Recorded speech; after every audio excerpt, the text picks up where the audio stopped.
तो मैं बारी बुरी दूसरे में बाबा के दुलारी। हरे मोरी सखिया रे तेरी बिरन से जइया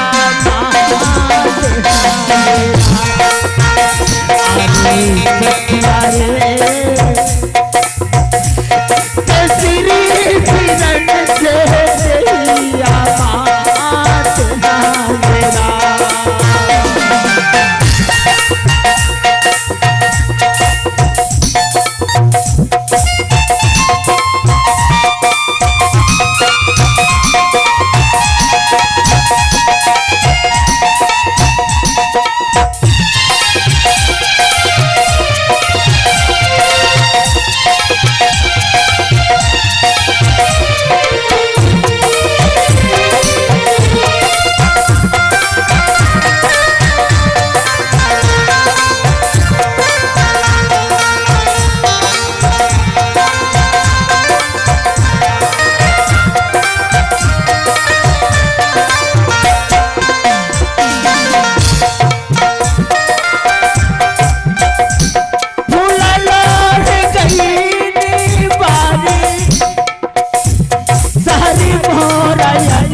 21 रुपया का नोट ये लो।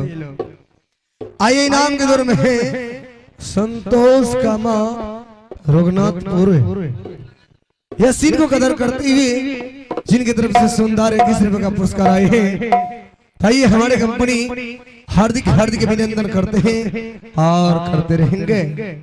हेलो और एक आवक सूचना हमारे घर में से कम गर्म चाय भेजने का प्रयास करें। हमारे सजिंदा लोग मोल रहे हैं, चाय दीजिएगा तो आंख खुलेगा, फिर बजेगा। आइए इधर जनवरी इधर फरवरी, बीच में उठा देता है धरफड़ी। सबसे पहले गरम गरम चाय पिलाइए। हेलो देखते हैं सीन का अगला भाग, अगला दृश्य। आपका सीन रेडी है। आहो